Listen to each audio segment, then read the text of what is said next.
नमस्कार दोस्तों, स्वागत है आपका आज के इस यूट्यूब वीडियो में जिसमें कि हम बात करने वाले हैं आदित्य विज़न कंपनी के बिज़नेस और शेयर की। तो आज के वीडियो में हम बेसिकली देखेंगे कि बिज़नेस करता क्या है, उसके बाद बिज़नेस के फंडामेंटल्स और उसके वैल्यूएशंस और उसके टेक्निकल्स किस तरह चल रहे हैं। और अगर हम एक मिनट उसके बाद हम की डेवलपमेंट्स और की रिस्क फैक्टर्स और साथ ही साथ एंड में हम वीडियो को समराइज़ करेंगे। तो बेसिकली बिज़नेस में देखेंगे कि बिज़नेस करता क्या है, फंडामेंटल्स में हम देखेंगे कि कंपनी के ग्रोथ रेट्स किस तरह से हैं, उनके कैश फ्लोज़ कैसे हैं, रिटर्न मैट्रिक्स किस तरह से हैं, ये पिछले 5 साल का हम एनालाइज़ करेंगे। उसके बाद वैल्यूएशंस पे देखेंगे कि आज के डेट में वैल्यूएशंस कहाँ पे हैं और क्या ये वैल्यूएशंस सस्टेनेबल हैं, सस्ती या महँगी हैं, उन सब की बात करेंगे। उसके बाद हम टेक्निकल्स में देखेंगे कि आज की डेट में कंपनी का प्राइस ट्रेंड क्या बोल रहा है कि इन फ्यूचर कंपनी का शॉर्ट टर्म और लॉन्ग टर्म में क्या कर सकता है प्राइस, तो उसकी हम कुछ हद तक बात करेंगे। तो टेक्निकल्स को हम कुछ ज़्यादा डीप में नहीं देखेंगे, लेकिन एक ओवरव्यू लेंगे कि किस तरह से आज का जो प्राइस ट्रेंड है वो है। उसके बाद की डेवलपमेंट्स में हम देखेंगे कि कंपनी क्या कर रही है, इन इन फ्यूचर इससे ग्रो कर सकती है, लॉन्ग टर्म में कंपनी ग्रो कर सकती है या नहीं, इन फ्यूचर जो इमीडिएट रिस्क्स हैं वो कौन से हैं, तो उन सब की हम बात करेंगे। एट द एंड हम मैं इस वीडियो को समराइज़ करूँगा जिसमें कि मैं कंपनी को फंडामेंटल्स, वैल्यूएशंस और उनके टेक्निकल्स के बेस पे रेट करूँगा। तो बेसिकली फंडामेंटल्स अगर मेरे को अच्छे लग रहे हैं तो मैं इनको ग्रीन कलर से रेट करूँगा, ग्रीन कलर से कलर कर दूँगा। उसके बाद अगर फंडामेंटल्स मेरे को सही ठीक-ठीक लग रहे हैं कि मतलब 1-2 जगह प्रॉब्लम है, 1-2 जगह ठीक है, तो वो फिर ओके-ओके हो गया। तो उसको हम येलो रेट करेंगे, लेकिन अगर फंडामेंटल्स खराब है तो उसको हम रेड रेट करेंगे। इसी तरह हम वैल्यूएशंस और टेक्निकल्स को भी रेट करेंगे इसके। तो चलिए शुरू करते हैं हमारा आज का ये वीडियो। लेकिन वीडियो शुरू करने से पहले अगर आपने अभी तक चैनल को सब्सक्राइब नहीं किया है, तो चैनल को सब्सक्राइब कर लीजिए और साथ ही साथ जो बेल आइकन है उसे भी दबा दें ताकि इन फ्यूचर कोई भी ऐसा वीडियो एनालिसिस आए तो आपको जो नोटिफिकेशन है वो तुरंत पहुंच जाए। उसी के साथ अगर आप चाहते हैं कि मैं इन फ्यूचर किसी पर्टिकुलर स्टॉक पे ऐसा वीडियो बनाऊँ, ऐसा एनालिसिस लेके आऊँ, तो आप उसका जो नाम है वो कमेंट बॉक्स में लिखें। अगर मेरे को वो कंपनी समझ आएगी, अगर मेरे को लगेगा कि उस शेयर में कोई दम लग रहा है, तो हम उस पे वीडियो ज़रूर बनाएँगे। तो चलिए शुरू करते हैं हमारा आज का ये वीडियो। और सबसे पहले हम बात करते हैं बिज़नेस की। तो बिज़नेस बेसिकली एक इलेक्ट्रॉनिक रिटेलिंग कंपनी है जो कि नॉर्दर्न ईस्टर्न यानी कि बिहार, झारखंड और यूपी स्टेट में, इन 3 स्टेट्स में ये ऑपरेट करते हैं। तो बेसिकली कंपनी बिहार, पटना से शुरू हुई थी, उसके बाद धीरे-धीरे इन्होंने झारखंड में एक्सपैंड किया, अब धीरे-धीरे यूपी में एक्सपैंड कर रहे हैं। तो क्लस्टर बेस्ड स्ट्रैटेजी से कंपनी एक्सपैंड कर रही है अपने स्टोर्स, यानी कि जो 7-7 शहर हैं उनमें स्टोर खोल लिया, 15-20 किलोमीटर दूर एक और स्टोर खोल लिया, तो इस तरह से कंपनी एक्सपैंड कर रही है, जो कि एक अच्छी स्ट्रैटेजी होती है किसी भी रिटेलर के लिए। उसके बाद कंपनी का काफ़ी अच्छा रिकॉर्ड है, अभी तक कोई भी स्टोर जो इन्होंने खोला है वो बंद नहीं हुआ है। तो ये एक अच्छा रिकॉर्ड भी हो सकता है, खराब भी हो सकता है, हम बात करेंगे खराब क्यों हो सकता है, क्योंकि कई बार कंपनी इसको मेंटेन करने के चक्कर में इन फ्यूचर हो सकता है कोई लॉस मेकिंग स्टोर बंद ना करे, तो हमको पता नहीं लगेगा कि उनके कुछ स्टोर्स नहीं अच्छा कर रहे, लेकिन फिर भी कंपनी बंद नहीं कर रही है। तो ये एक अच्छा रिकॉर्ड भी है, उससे हमें ये भी पता चलता है कि इन पास्ट कंपनी ने काफ़ी एफिशिएंटली ऑपरेट किया है। लेकिन ये फ्यूचर के लिए खराब भी साबित हो सकता है अगर कंपनी इस रिकॉर्ड को कायम रखने पे की ज़िद पे उतर आए, तो ये खराब भी साबित हो सकता है। लेकिन ओवरऑल ये अच्छा रिकॉर्ड है अभी तक का। उसके बाद कंपनी का आज तक जो है 50% से ऊपर मार्केट शेयर है बिहार में। तो कंपनी बिहार में शुरू हुई थी और 50% से ऊपर का मार्केट शेयर है आज के डेट में कंपनी का बिहार में। तो company is growing strongly in eastern states on a cluster based strategy, जैसे मैंने बात किया। तो बेसिकली कंपनी बिहार, यूपी और झारखंड को टारगेट कर रही है। आई थिंक बिहार में सभी जितने भी पोस्ट कोड्स हैं उनमें अवेलेबल है ये। मेबी झारखंड में भी लगभग सब में अवेलेबल है और यूपी में अभी कुछ में ही अवेलेबल है। तो यूपी इनके पास काफ़ी बड़ा मार्केट है जिसमें ये इन फ्यूचर एक्सपैंड कर सकते हैं। तो चलिए, अब कंपनी के बाद हम बात करते हैं फंडामेंटल्स की। तो सबसे पहले हम बात करेंगे ग्रोथ की, जिसमें हम पिछले 4 क्वार्टर और पिछले 5 सालों की ग्रोथ देखेंगे कि किस तरह से रही है और ट्रेंड क्या कह रहा है हमें आज। उसके बाद हम मार्जिन्स की बात करेंगे, इसमें भी हम पिछले 4 साल और पिछले 4 क्वार्टर की बात करेंगे। इस कंपनी में क्वार्टरली जो मार्जिन है उनको इतना ध्यान से नहीं देखना क्योंकि सीज़नैलिटी फैक्टर है बिज़नेस में, उसकी भी हम बात करेंगे। उसके बाद रिटर्न मैट्रिक्स के हम देखेंगे कि रिटर्न ऑन इक्विटी और रिटर्न ऑन कैपिटल एम्प्लॉयड किस तरह से चल रहा है कंपनी का। फिर हम cash flow, operating cash flow to operating profit की बात करेंगे और एट द एंड हम डेट टू इक्विटी रेशियो की भी बात करेंगे। और ये दोनों भी हम पिछले 5 साल का देखेंगे कि 5 साल का एवरेज किस तरह से रहा है और पिछले 3 साल का हम एवरेज देखेंगे कि कैश फ्लो किस तरह से रहा है। तो चलिए, सबसे पहले बात करते हैं ग्रोथ की। तो ग्रोथ देखिए बहुत ही सॉलिड कंपनी ग्रोथ कर रही है। ये कोविड का जो साल था उसको अगर इग्नोर कर दें तो 20-25% से ऊपर, यानी कि 25 से 30% का सीएजीआर से ग्रो कर रही है कंपनी।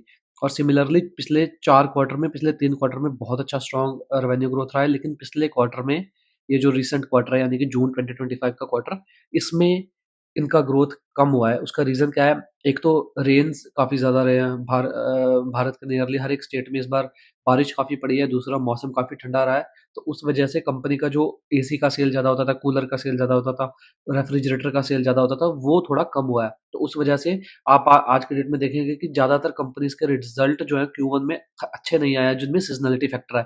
चाहे वो आप डेयरी कंपनीज़ ले लें, चाहे वो बेवरेजेज़ कंपनी ले लें, जैसे कि हमने लास्ट वीडियो वरुण बेवरेजेज़ की बात की थी, उससे पहले हमने डोडला डेयरी की बात करी थी, तो उनमें भी रिज़ल्ट इसी तरह दिख रहा है। तो वही सेम इम्पैक्ट इनको किया है। उसके बाद हम इनके प्रेज़ेंटेशन में भी देखेंगे, रुकिए, कि कंपनी ने ये देखिए यहाँ पे कंपनी ने सीज़नैलिटी ये देखिए, तो कंपनी ने पिछले यहाँ पे रिकॉर्ड जो इनकी Q1 2025 की प्रेज़ेंटेशन है उसमें सबसे पहले बताया कि इस बार रेनफॉल जो है वो ज़्यादा रहा है मार्च और जून में हिस्टोरिकली बिहार और झारखंड और यूपी तीनों स्टेट्स में, ऑल ऑल ओवर इंडिया ये हाल है। लेकिन कंपनी ने यहाँ पर्टिकुलर इन 3 स्टेट्स के बारे में इसलिए बताया क्योंकि यहीं पे कंपनी ऑपरेट करती है। उसके बाद अगर हम टेम्परेचर की बात करें, तो बेसिकली पिछले 6 डेकेड्स में कंपनी के डेटा के हिसाब से जहाँ से भी कंपनी ने डेटा लिया है, क्योंकि मेरे को ये नहीं पता ये कहाँ से डेटा लिया है, लेकिन ओवरऑल इस बार मौसम जो है काफ़ी ठंडा रहा है पिछली गर्मियों के मुकाबले। तो टेम्परेचर जो एवरेज है वो 2 से 3 डिग्री टेम्परेचर भी कम रहा है, तो उस वजह से कंपनी की जो सेल्स हैं वो इम्पैक्ट हुई हैं Q1 में। उसी के साथ अगर हम पैट की बात करें, तो पैट ग्रोथ भी बहुत ही सॉलिड रहा है, मार्जिन एक्सपेंशन हुआ है पिछले 3-4 सालों में कंपनी का। यहाँ पे अगर आप इनका स्क्रीनर पे आके देखते हैं, तो ये देखिए, तो 2020 से जो 3% मार्जिन थे 2021 में, तो वो आज की डेट में 9% के आसपास पहुँच गए ऑपरेटिंग मार्जिन्स। और ये स्केल के साथ हुआ है, क्योंकि जब जैसे-जैसे कंपनी ने स्केल करना शुरू किया, पीछे जो प्रोडक्ट है उन पे इनको मार्जिन थोड़ा अच्छा मिला, तो उनका ग्रॉस मार्जिन भी एक्सपैंड हुआ है, उसके साथ-साथ ऑपरेटिंग मार्जिन भी एक्सपैंड हुआ है। और उसके बाद अगर हम देखें पिछले ग्रोथ इसमें, पैट में भी, तो पिछले 4 क्वार्टर में से 3 क्वार्टर में अच्छा ग्रोथ था। यहाँ पे थोड़ा कम था ग्रोथ 2024 दिसंबर में। उसके अलावा जून 2025 में जैसा कि एक्सपेक्टेड ग्रोथ थोड़ा कम, कंपैरेटिवली कम हुआ है। लेकिन मैनेजमेंट एक्सपेक्ट कर रही है as per there con call, कि ये जो ट्रेंड है ये रिवर्स होगा इन फ्यूचर क्वार्टर्स जो आने वाले हैं। तो बेसिकली 25-30% का कंपनी का गाइडेंस है ग्रोथ का, जिसमें कि आई थिंक 15 से 17% आई थिंक एवरी ईयर 25 से 30 स्टोर टारगेट कर रहे हैं, तो आज की डेट में इनके 180 के आसपास स्टोर्स हैं। तो बेसिकली आप लगा लें 14-15% का स्टोर ग्रोथ लगा लें, और उसके साथ 10-11% का जो है same store sales growth company के जो कॉन कॉल है उसके हिसाब से कंपनी कर सकती है। तो ओवरऑल ग्रोथ नंबर्स काफ़ी स्ट्रॉन्ग है। ये आप Q1 को इग्नोर कर सकते हैं, क्योंकि ये एक सीज़नल फैक्टर था, तो यहाँ पे कंपनी कुछ खास नहीं कर सकती, लेकिन ओवरऑल ग्रोथ काफ़ी अच्छा है। और उसके बाद अगर हम बात करें मार्जिन्स की, तो मार्जिन्स को पहली बात हमें क्वार्टर टू क्वार्टर नहीं देखना है। तो ये देखिए, क्वार्टर टू क्वार्टर हालाँकि अभी थोड़ी स्टेबल हुए हैं मार्जिन्स, लेकिन क्योंकि सीज़नैलिटी फैक्टर रहता है, तो जून जो क्वार्टर है इसमें मार्जिन्स सबसे ज़्यादा हाई होते हैं। इनमें जो रेफ्रिजरेटर है, जो एसी है, ये प्रोडक्ट ज़्यादा बिकते हैं, तो इनमें मार्जिन कंपनी का ज़्यादा रहता है। तो इस वजह से अगर हम देखें पिछले 5 साल की एवरेज 9% है, और आज की डेट में भी मार्जिन 9% है, तो मार्जिन बेसिकली इन लाइन है हिस्टोरिक एवरेज के हिसाब से। तो बेसिकली मार्जिन यहाँ से शायद थोड़ा बहुत एक्सपेंड कर जाए या थोड़ा बहुत कॉन्ट्रैक्ट कर जाए, तो उसको कुछ कह नहीं सकते। लेकिन मार्जिन उतना फ्लक्चुएट नहीं किया पिछले 2-3 साल में अगर हम देखें, तो ये देखिए, जब से इन्होंने 9% किया है मार्च 2022 में, तो 9 से 10% के आसपास मार्जिन इनके स्टेबल रहे हैं। तो बेसिकली कंपनी एक्सपेक्ट कर रही है कि 8 से 10% के बीच में कहीं भी ये एबिटा मार्जिन करेंगे। तो इनसे ज़्यादा शायद ये एक्सपैंड ना कर पाएँ, क्योंकि जो रिटेलर है उसमें ऑलरेडी मार्जिन जो कम होता है, तो इससे ज़्यादा शायद ज़्यादा एक्सपैंड ना कर पाएँ, और शायद यहाँ से ज़्यादा कॉन्ट्रैक्ट भी ना करें मार्जिन। हो सकता है 1 आधा परसेंट ऊपर-नीचे हो जाए, वो तो किसी भी कंपनी में हो सकता है, और वो हो सकता है वो अपॉर्च्युनिटी भी हो आपके लिए शेयर को लेने के लिए। तो चलिए, मार्जिन के बाद हम बात आ जाते हैं रिटर्न रेशियोज़ पे। तो रिटर्न रेशियोज़ टॉप नॉच। दोनों ही अगर हम आरओई, आरओसी दोनों की बात करें, बहुत ही अच्छा है। पिछले 1-2 जो साल है, 2 साल, उनमें थोड़ा कम ज़रूर हुआ है। उसका रीज़न क्या है कि कंपनी ने इक्विटी डाइल्यूट किया था डेट पे ऑफ करने के लिए। उस वजह से कंपनी का जो बेस है इक्विटी का वो बढ़ गया, उस वजह से इनका आरओई थोड़ा कम हुआ है, और साथ ही साथ आरओसीई भी कम हुआ है। तो बेसिकली डेट कंपनी ने ज़रूर रीपे किया, लेकिन उसके साथ लीज़ लायबिलिटी कंपनी की बढ़ गई है, क्योंकि नए स्टोर्स खुल रहे हैं, तो कैपिटल एम्प्लॉयड जो है वो बढ़ गई है। उस वजह से रिटर्न जो है वो दोनों जगह कम हुआ है, लेकिन हो सकता है आने वाले 1 या 2 साल में ये फिर नॉर्मलाइज़्ड 25% के आसपास दोनों पहुँच जाएँ। तो रिटर्न्स भी ओवरऑल काफ़ी अच्छे हैं। अब हम बात करते हैं प्रॉब्लम कहाँ है? प्रॉब्लम कैश फ्लोज़ में है कंपनी के। तो ये देखिए, अगर पिछले 3 साल की बात करें, 507 करोड़ का ऑपरेटिंग प्रॉफ़िट कंपनी ने जनरेट किया है। लेकिन उसमें से ऑपरेटिंग कैश जो है वो सिर्फ़ और सिर्फ़ 12 करोड़ का, पिछले 3 साल के अगर यहाँ पे हम देखें इनका, तो ऑपरेटिंग कैश देखिए नेगेटिव है, पिछले दोनों सालों में नेगेटिव है, उससे पहले पॉजिटिव था, लेकिन पिछले 2 सालों में ऑपरेटिंग कैश नेगेटिव है और उसका रीज़न क्या है? कंपनी के जो वर्किंग कैपिटल डेज़ हैं वो काफ़ी बढ़ गए हैं। यहाँ पे अगर हम देखें, इनके प्रेज़ेंटेशन में भी इन्होंने दिया है, तो ये देखिए, तो इनके वर्किंग कैपिटल डेज़ देखिए लगातार बढ़ रहे हैं, तो किसी भी रिटेलर के लिए जब ये चीज़ बढ़ती है तो ये प्रॉब्लमैटिक होता है, तो ये हमको ध्यान से देखना है कि ये क्यों बढ़ रहे हैं और एज़ पर मैनेजमेंट ये कंपनी रिसेंटली एक्सपैंड कर रही है, वो भी एक रीज़न हो सकता है कि इन्वेंटरी बढ़ गई है, उस वजह से इन्वेंटरी रिक्वायरमेंट क्योंकि जैसे नया स्टोर खोलेंगे, तो उसमें इन्वेंटरी तो ज़्यादा होगी, तो एक पहले दिन से तो सेल होगी नहीं, तो इस वजह से भी बढ़े हैं, लेकिन उसके अलावा हमें कैश फ्लो पे ध्यान रखना है क्योंकि कैश फ्लो उनका काफ़ी कम है। सिर्फ 2% कन्वर्जन रेट है और ऐसे ही अगर हम देखें यहाँ पे 5 सालों का तो 82 सॉरी यहाँ पे हाँ, तो अगर हम देखें 5 सालों का तो सिर्फ 82 करोड़ का है और 5 सालों का ऑपरेटिंग जो प्रॉफिट है वो 643 करोड़ का है। तो सिर्फ 12% का कन्वर्जन है अगर हम 5 साल के बेस पे भी देखें। लेकिन अगर हम पिछले 2 साल को इग्नोर कर दें तो उसके अलावा शायद इनका जो वो है वो ठीक है लेकिन फिर भी काफ़ी कम है। ये देखिए, तो अगर हम यहाँ पे मार्च से बात करें, हाँ जी, 180 133 80 और मतलब अराउंड 269 करोड़ का जो ऑपरेटिंग प्रॉफिट किया है इन्होंने और उसमें 3 सालों का जो इनका कैश फ्लो है वो है अराउंड 88, तो वो भी कम है, अराउंड 40% से कम है ये भी। तो बेसिकली इनका कैश फ्लो का प्रॉब्लम है, उसी वजह से इनको डेट ज़्यादा लेना पड़ता है, उसी वजह से इनको ज़्यादा जो है वो अपनी इक्विटी भी डाइल्यूट करनी पड़ेगी अगर इनको ग्रोथ कंटिन्यू रखना है। तो यहाँ पे अगर आप देखें तो बोरोइंग्स देखें अगर आप लार्जली यहाँ पे देखिए 27 करोड़, 75 करोड़, 143 करोड़, 252 करोड़, 125 करोड़। अब रिसेंटली बोरोइंग थोड़ी कम हुई है, लेकिन उससे पहले ये देखिए लगातार बोरोइंग बढ़ी थी। तो अगर इनको ग्रो करना है, तो इनको डेट लेना पड़ेगा क्योंकि इनका कैश फ्लो अच्छा नहीं है। तो ये एक काफ़ी बड़ा रिस्क फैक्टर मेरे हिसाब से लग रहा है कंपनी में, क्योंकि अगर किसी भी रिटेलर के इस तरह से कन्वर्जन ना हो कैश का, तो उसे ग्रो करने के लिए ज़्यादा डेट लेना पड़ता है और साथ ही साथ इन्वेंट्री भी इनकी अगर आप देखें, हाँ जी, यहाँ पे अगर आप देखें तो इन्वेंट्री 184 करोड़ जो कि 2020 में होती थी, वो आज की डेट में बढ़ के 700 करोड़ हो गई है। तो इन्वेंट्री लगभग 4 साढ़े 4 4 गुना के आसपास हो गई है, आई थिंक 360, हाँ जी, लगभग 4 गुना हो गई है। और अगर हम 2020 से देखें तो इनका जो वो है 803 गुना इनके रेवेन्यू है, लेकिन इन्वेंटरी 4 गुना हो गई है। तो ये बेसिकली जो नए स्टोर्स खुल रहे हैं शायद उनमें ज़्यादा इन्वेंटरी फँस रही है या क्या दिक्कत है, तो ये इनका एक प्रॉब्लम है कैश फ्लो का। तो अगर ये कैश फ्लो का प्रॉब्लम सॉल्व होता है तो ओवरऑल कंपनी के फंडामेंटल्स काफ़ी अच्छे दिख रहे हैं। और इसी की हम बात करें अगर, तो यहाँ पे अगर हम कैश फ्लो के बाद आ जाते हैं डेट टू इक्विटी में, तो डेट टू इक्विटी रेशियो देखिए 2023 तक काफ़ी हाई था। पिछले 2 सालों में कम हुआ है लेकिन पिछले साल फिर बढ़ गया। और बेसिकली ये कम इसलिए हुआ है, कंपनी ने इक्विटी डाइल्यूट किया था, उसको डाइल्यूट करके कंपनी ने अपना डेट पे ऑफ किया था। तो ये कैश फ्लो और ये दोनों प्रॉब्लम्स जो है कंपनी के लिंक्ड हैं, क्योंकि अगर कैश फ्लो इंप्रूव नहीं होगा तो कंपनी को डेट लेना पड़ेगा और अगर डेट लेगी तो बैलेंस शीट फिर से स्ट्रेंड होगी और फिर इक्विटी डाइल्यूट करना पड़ेगा। तो बेसिकली ये इनमें एक प्रॉब्लम है, इसी वजह से आज के जो वैल्यूएशन है वो ज़्यादा खराब नहीं है, लेकिन ये प्रॉब्लम की वजह से वो वैल्यूएशन मेरे को इतना अच्छा नहीं लग रहा है। तो अब हम फंडामेंटल्स की बात करें तो फंडामेंटल्स को यहाँ पे हम देख ही लिया हमने कि डेट और कैश फ्लो का प्रॉब्लम चल रहा है कंपनी में बेसिकली। और अगर हम वैल्यूएशन पे आ जाएँ तो आज के डेट में 50 का मल्टीपल है। पिछले 5 साल की जो एवरेज है वो 35.2 की है, 35.2 टाइम्स। पिछले 10 साल का 32 टाइम्स।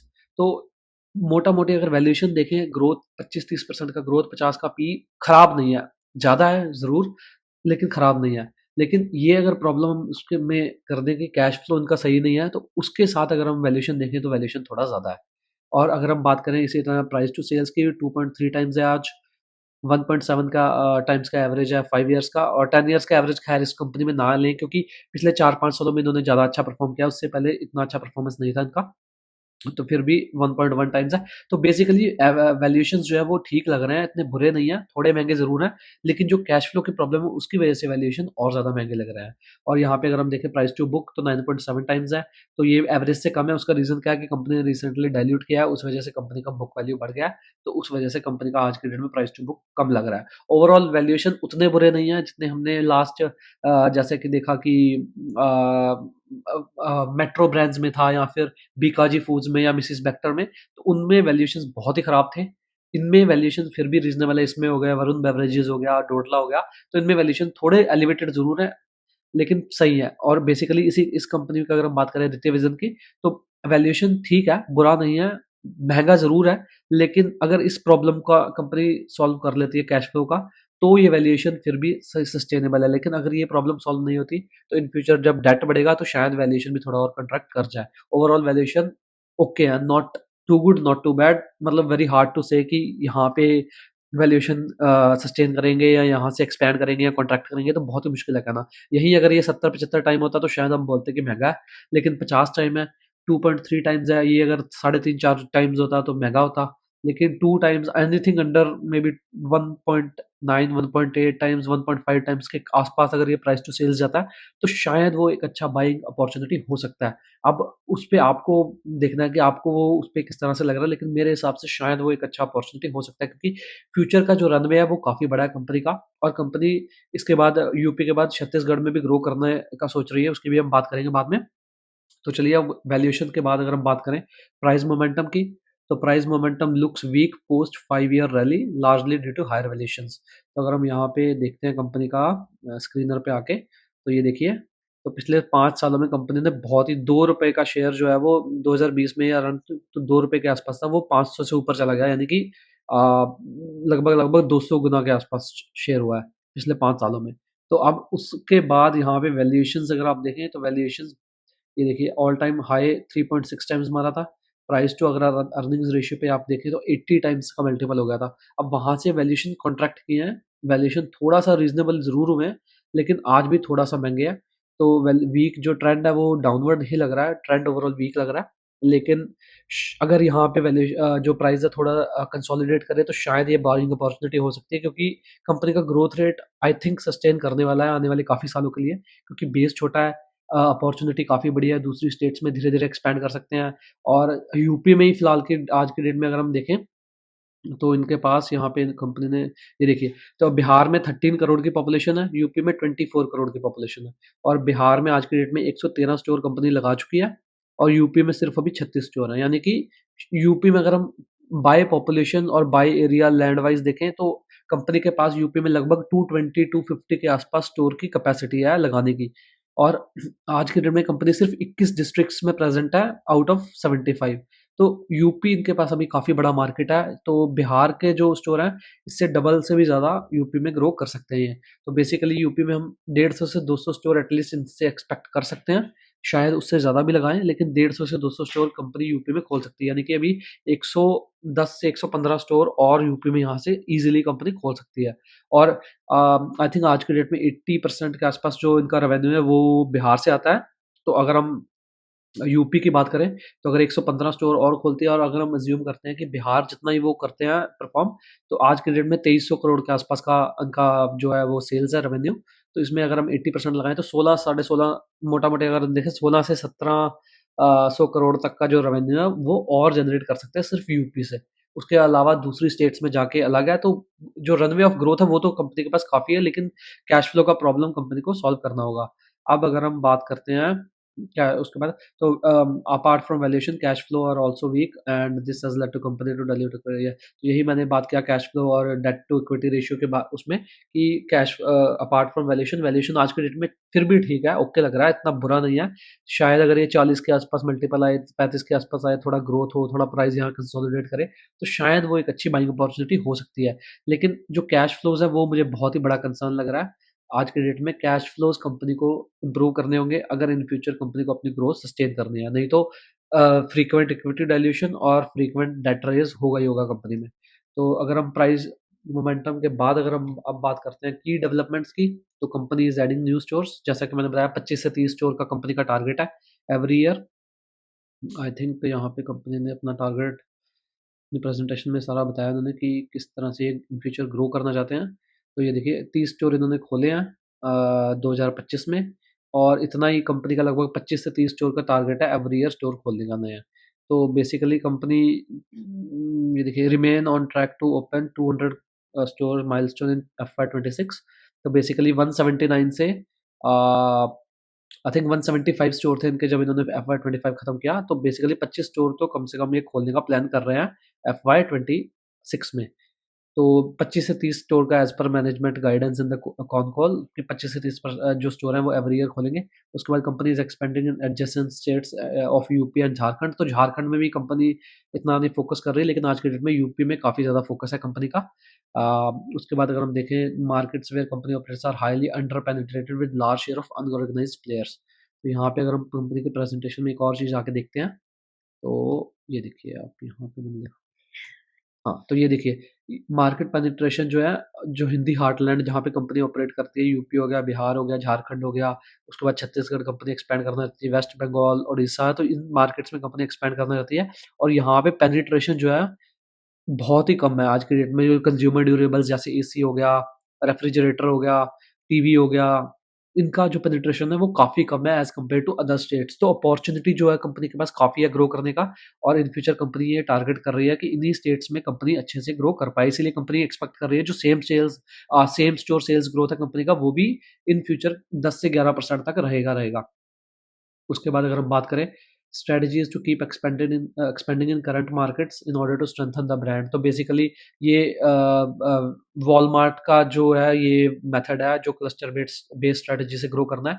इससे क्या होता है कि एक तो एडवर्टीजमेंट कॉस्ट जो है वो काफ़ी एफिशिएंटली कंपनी उसको एडवर्टीजमेंट कर सकती है किसी भी मार्केट में, क्योंकि ब्रांड विजिबिलिटी ज़्यादा है। नज़दीक नज़दीक आपको स्टोर्स दिखेंगे तो आपको लगेगा कि हाँ भाई ये ब्रांड में ट्रस्ट किया जा सकता है। तो इस वजह से कंपनी इसी तरह ग्रो करना चाहती है इन फ्यूचर भी। यूपी में, उसके बाद उसके साथ-साथ का जो स्टेट है छत्तीसगढ़ उसमें, उसके बाद फिर शायद वेस्ट बंगाल में टारगेट करेंगे। तो इसी तरह ये साथ-साथ वाली स्टेट्स में ग्रो करना चाहते हैं। After present stage company plans to enter new states on a cluster based strategy, यही हमने बात की। उसके बाद company has got a long runway of growth even in present markets. तो जो प्रेजेंट मार्केट है, जैसे मैंने यूपी में बात किया, तो आज भी काफ़ी ज़्यादा हेडरूम है कंपनी के पास ग्रो करने का। और साथ ही साथ अगर कंपनी नई स्टेट्स में जब जाएगी, तो इन फ्यूचर आने वाले 8 से 10 साल के लिए आप इनको एक्सपेक्ट कर सकते हैं कि ये 20% से ऊपर का ग्रोथ कर सकते हैं। तो चलिए अब डेवलपमेंट्स के बाद हम बात कर लेते हैं वैल्यूएशंस की, और सॉरी रिस्क्स की। तो वैल्यूएशन तो बड़ा रिस्क है ही, क्योंकि कैश फ्लो जब कम है तो वैल्यूएशन थोड़ा-सा मेरे हिसाब से स्ट्रेच्ड है। तो आई थिंक ओके, देखिए हमने तो ठीक है, वैल्यूएशन सही है, थोड़ा-सा मॉडरेट हुए हैं रिसेंटली प्राइस गिरने की वजह से, और साथ ही साथ थोड़े ग्रोथ की वजह से, लेकिन थोड़े से हाई है, तो इसको आपको ध्यान से देखना है। तो वैल्यूएशन रिस्क आज के डेट में इंडियन मार्केट में लगभग हर कंपनी में है, क्योंकि वैल्यूएशन हिस्टोरिक लेवल से काफ़ी ज़्यादा है आज की डेट में ज़्यादातर कंपनीज़ की। आई थिंक मे बी 90%, 80 से 90% मार्केट ऐसा है कि जहाँ पे वैल्यूएशंस बहुत हाई है। बहुत ही कम ऐसा मार्केट है जहाँ पे वैल्यूएशंस कम है, और वहाँ पे पता नहीं उनमें ग्रोथ होगी कि नहीं होगी, वो प्रॉब्लम है वहाँ पे। तो ये आपको इस आज की डेट में जो भी इन्वेस्ट करना है जिस भी कंपनी में है, तो वैल्यूएशन का खासा ध्यान रखना है, क्योंकि इकोनॉमी में भी थोड़ा प्रॉब्लम चल रहा है कि ग्रोथ स्लो डाउन हुआ है, उसके बाद फिर रिसेंट टैरिफ वगैरह का प्रॉब्लम, तो ये सब कंबाइन होके वैल्यूएशन हाई है। तो यहाँ पे रिस्क फैक्टर बढ़ जाता है कि अगर आप एक महँगे वैल्यूएशन पे किसी स्टॉक को खरीद लेते हैं और आने वाले 2-3 साल वहाँ पे परफॉर्मेंस नहीं आती, तो वो वहाँ पे पिटाई काफ़ी बुरी हो सकती है स्टॉक की।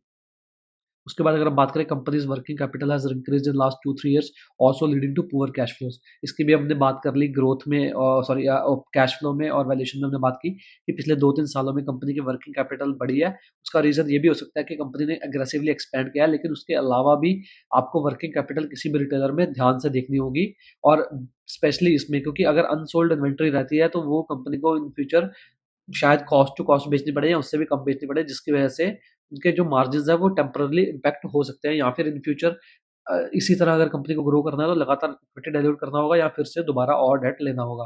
तो ये चीज़ हमको ध्यान से देखनी है कि वर्किंग कैपिटल के लिए कंपनी क्या कर रही है।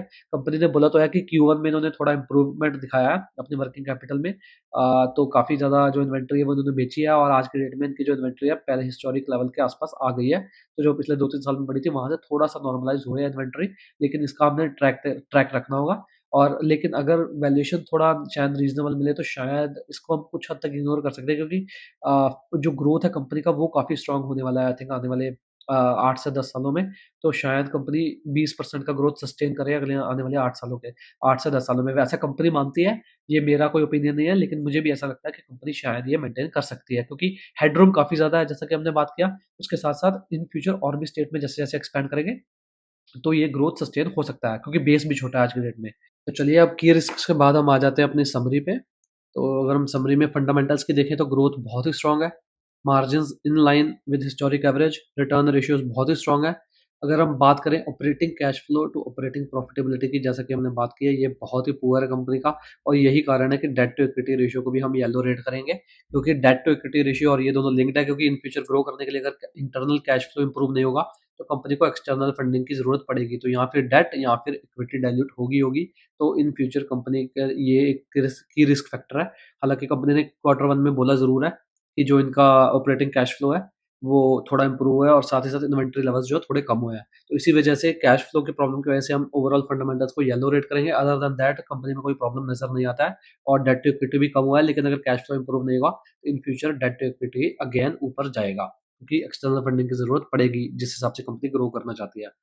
तो अगर हम बात करते हैं वैल्यूएशंस की, तो वैल्यूएशंस ना ज़्यादा महँगे हैं, ना ज़्यादा सस्ते हैं। कंसीडरिंग ग्रोथ वैल्यूएशंस ओके हैं कि 25-30% का ग्रोथ कंपनी एक्सपेक्ट कर रही है आने वाले 5 से 7 सालों के लिए, और उस वजह उसमें उसमें अगर आप देखें कि 50 का पीई तो उतना ज़्यादा नहीं नज़र आता है। लेकिन अगर हम कैश फ्लो की बात करें, तो पुअर कैश फ्लो की वजह से ये वैल्यूएशन थोड़े हाई है। तो वो एक रिस्क फैक्टर आपको माइंड में रखना है कि अगर आप इस वैल्यूएशन पे खरीद रहे हैं, तो शायद आपको मेबी 1-2 साल वेट भी करना पड़े प्राइस में मोमेंटम के लिए, क्योंकि रिसेंटली कंपनी ने काफ़ी बड़ी रैली दी है पिछले 3-4 सालों में।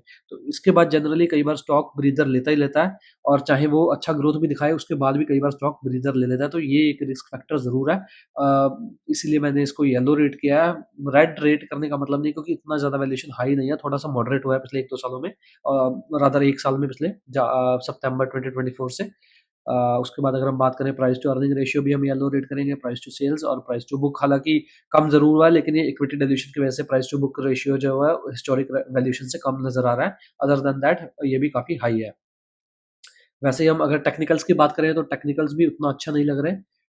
रिसेंटली अगर हम देखें यहाँ पे, तो ये देखिए, तो पिछले अगर 6 महीने की बात करते हैं तो देखिए ज़्यादातर साइडवेज ट्रेंड है, लेकिन अब अगर हम बात करें पिछले 1 साल की, तो ट्रेंड थोड़ा-सा डाउनवर्ड को झुका हुआ है। देखिए तो यहाँ पे मोमेंटम जो है वो थोड़ा-सा मिसिंग है, क्योंकि पिछले 5 सालों में काफ़ी स्ट्रॉन्ग रैली दी है। देखिए आप स्टॉक ₹2 का स्टॉक ₹500 हो जाए यार, उसके बाद 1-2 साल तो कई बार रुक ही जाता है, तो इसमें कोई बड़ी बात नहीं है। तो शायद अगर यहाँ पे प्राइस कंसोलिडेट करे या थोड़ा-सा और वैल्यूएशन करेक्ट करे, थोड़े ज़्यादा ग्रोथ की वजह से और कंपनी के कैश फ्लो इंप्रूव हो, तो वो एक बाइंग अपॉर्चुनिटी भी हो सकती है। क्योंकि रनवे ऑफ ग्रोथ काफ़ी हाई है, काफ़ी बड़ा है कंपनी का आज भी।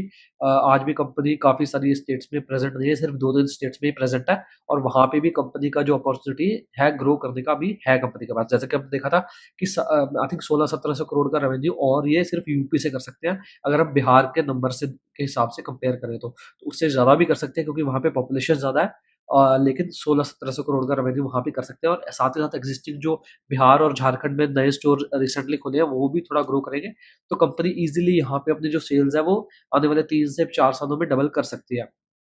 तो रनवे ऑफ ग्रोथ काफ़ी हाई है, काफ़ी बड़ा है रादर। तो उसके बाद इसी के साथ हमारा आज का वीडियो यहीं पे समाप्त होता है, और मैं उम्मीद करता हूँ कि आज का वीडियो आपको अच्छा लगा होगा और आपको समझ आएगा कि किस तरह से एक कंपनी को एनालाइज़ करते हैं, किस तरह से उसको डिफरेंट डिफरेंट व्यू पॉइंट से देखते हैं, और किस तरह से हम कंपनी का जो फ्यूचर ग्रोथ और आज का ग्रोथ उस सबको फैक्टर इन करते हैं कि किस तरह से हमको उसके वैल्यूएशन करना चाहिए। तो अगर आपको वीडियो अच्छा लगा तो वीडियो को लाइक ज़रूर कीजिएगा, और साथ ही साथ चैनल को सब्सक्राइब करना ना भूलें, क्योंकि इन फ्यूचर भी मैं आपके लिए ऐसा एनालिसिस लेके आता रहूँगा, और साथ ही साथ जो भी हम एनालिसिस करेंगे उसको हम मेबी 6 महीने या 1 साल बाद रिव्यू करेंगे कि किस तरह से हमारा जो एनालिसिस है वो पैन आउट हुआ है, वो क्या सही रहा है, क्या गलत रहा है। तो वो सब हम जो है वो उसका एनालिसिस करेंगे। लेकिन वीडियो के एंड में एक और बात बोलना चाहता हूँ कि वीडियो में कोई भी अगर बात हुई है वो बाय सेल रिकमेंडेशन नहीं है। आपको अपना जो डिसीज़न है वो खुद लेना है। मैं अपना व्यू पॉइंट दे रहा हूँ। अब मैं उसमें गलत भी हो सकता हूँ, उसमें मैं सही भी हो सकता हूँ। तो आपको अपना एनालिसिस खुद करके फिर ही डिसीज़न लेना है। मेरे हिसाब से आप ना बाइंग का डिसीज़न लें, ना ही सेलिंग का। तो बहुत जल्द ऐसे ही एक और वीडियो के साथ मुलाकात होगी, तब तक के लिए रखना बहुत सा ख्याल। धन्यवाद।